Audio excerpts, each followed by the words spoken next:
Mohini Ekadashi takes all the sins of the past life away. As per the Purana, Yudhishthira requested Sri Krishna to narrate to him the story of Mohini Ekadashi. Sri Yudhishthira Maharaj asked, O Janardhan, O Krishna, what is the name of that Ekadashi that occurs during the Shukla Paksh month of Vaishakha, which falls in April to May as per the Gregorian calendar? What is the process of observing it? Please kindly narrate all of these details to me, O Krishna. Sri Krishna replied, O blessed son of Dharma, what Vasishtha Muni once told to Lord Sri Ramchandra Ji, I shall now describe to you. Please hear me. Sri Krishna continues, Lord Ramchandra Ji asked Vasishtha Muni, O Rishivar, O great sage, I would like to hear about the best of all fasting days, which can destroy all kinds of sins and sorrows. I have suffered long enough in separation from my dear Sita, and so I wish to hear from you about how my separation can be ended. The Rishivar, sage Vasishtha replied, O Lord Ram, you whose intelligence is so keen, simply by remembering your name one can cross the ocean of the material world. You have questioned me in order to benefit all of humanity and fulfill everyone's desires. I shall now describe that day of fasting which purifies the whole world. O Ram, this day is known as Vaishakha Shukla Ekadashi and falls on the Dwadashi. It removes all sins and is as the famous Mohini Ekadashi. Truly, O dear Ram, the merits of this Ekadashi frees the fortunate soul who observes it from the network of illusion.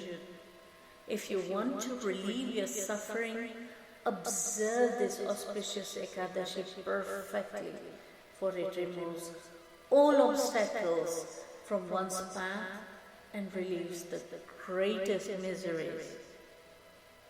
Kindly listen as I describe its glories, because for the one who even just hears about the auspicious Mohini Ekadashi, the greatest of the past sins are nullified.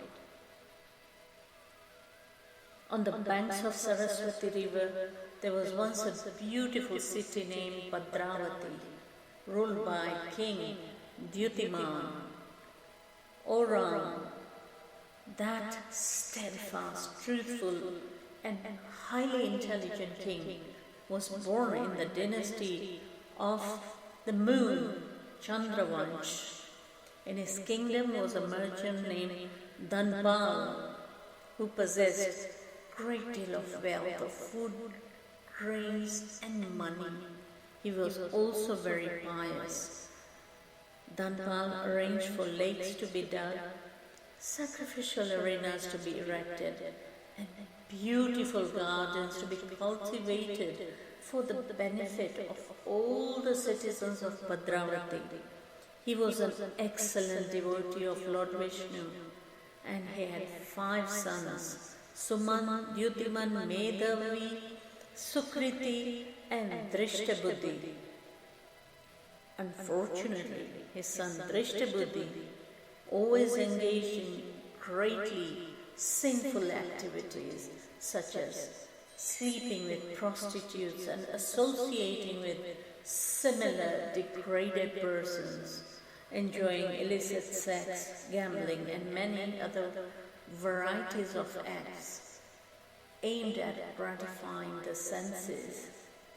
He indulged in alcohol and meat. He disrespected the demigods, the devtas, the Brahmins, the forefathers, the Pitrus, and other elders of the community, as well as his family's guests. The evil-hearted Drishtabuddhi spent up his father's wealth indiscriminately, always feasting on untouchable foods and drinking alcohol to the excess. One day, Dhanpal kicked Drishtabuddhi out of the house after he saw him walking along the road arm in arm with a very well-known prostitute. From then on, all Drishtabuddhi's relatives were highly critical of him and distanced themselves. After he had sold all of his inherited ornaments, he became a destitute. Even the prostitutes abandoned him and insulted him because of his poverty. Drishtabuddhi was now full of anxiety and so poor and extremely hungry. He thought to himself, what should I do? Where should I go? How can I maintain myself? He then began to steal. The king's constables arrested him, and when they learned who it was, that his father was the famous Dhanpal, they immediately released him. He was caught and released many times, but that too because of the respect for his father Dhanpal. At last, sick of his arrogance and total disrespect for others, their property, the ill-mannered Drishtabuddhi was apprehended, handcuffed, and jailed. After whipping him, the king's marshals warned him, "O evil-minded one, there is no place for you in this kingdom." However, Drishtabuddhi was freed from his tribulation by his father and immediately thereafter entered the dense forest. He wandered here and there, hungry and thirsty, suffering greatly. Eventually he began killing the jungle animals, the lions, the deers, the boars, and even wolves for food. Always ready in his hand was his bow, always on his shoulder was his quiver full of arrows. He killed so many birds, peacocks, doves, pigeons, and slaughtered many species of animals to maintain his sinful ways, which results in accumulating more and more each day. On the account of his previous sins, he was now immersed in an ocean of great sin that was relentless, and it appeared that he could not get out of it. Drishtabuddhi was always miserable and anxious. One day during the month of Vaishakha, by the force of some of his past merit, he chanced upon the sacred ashram of Kaundinya Muni. The great sage had just finished taking a bath in river Ganga, and water was dripping from him still. Drishtabuddhi had great fortune to touch some of the droplets of water that were falling from the great sage's wet clothing. Instantly Drishtabuddhi was freed from his ignorance, and his sinful reaction was reduced. Offering his humble obeisance to Kaundinya Muni, Drishtabuddhi prayed to him with joint palms. O great Brahman, O great Rishi, please describe to me some of the atonement I may perform without too much endeavor.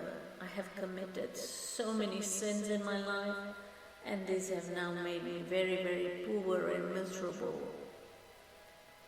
The great Rishi replied, O son, listen with great attention. For by hearing me, your life will change. You will become free of all your remaining sins. In the light fortnight of this very month occurs a sacred Ekadashi, Mohini Ekadashi, which has the power to nullify sins as vast and weighty as the Mount Sumeru. If you follow my advice and faithfully observe a fast on this Ekadashi,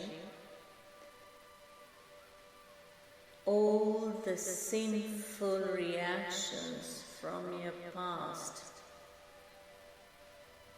you will be freed from many, many births of sins by Lord Hari Shree Vishnu. Hearing these words with great joy, Drishtabuddhi promised to observe the fast as per the Rishimuni's instructions and directions. O best of kings, O Sri Ramchandra, O Prabhu, O Bhagwan, by fasting completely on Mohini Ekadashi, the once sinful Drishtabuddhi, the prodigal son of the merchant Dhanpal, became sinless. Afterwards he achieved a beautiful transcendental form and, free of all the obstacles, rode upon the carrier of Lord Hari Shree Vishnu to the supreme abode of the Lord.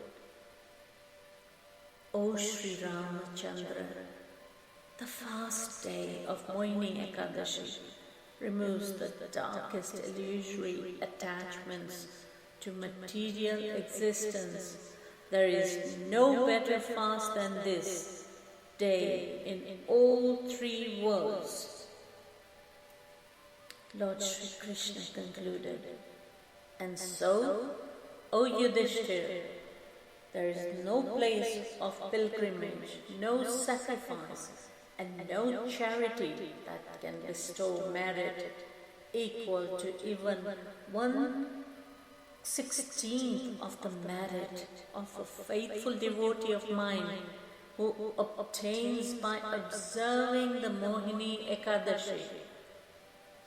And he who hears and studies the glories of Mohini Ekadashi achieves the merit of giving away 1,000 cows in charity immediately. This is the narration of this beautiful Ekadashi, right from the Karma Purana, Bhavishya Purana, many other Puranas. The rituals for this Ekadashi to be observed from the previous night, the 10th lunar night. Devotees wake up early before sunrise, take a bath applying a paste of sesame seed and placing a kalash with a red cloth in front of the statues of Lord Hari Shree Vishnu and Sri Ram, lighting a diya, burning incense and offering flowers and fruit, sharing prasadam with everyone and donating as per capacity money, food or clothes to Brahmins and other charities, sing devotional songs in groups, and on this Ekadashi avoid consumption of pulses, rice and barley. Happy Mohini Ekadashi with the chanting of the mantra Om Namo Bhagavate Vasudevaya.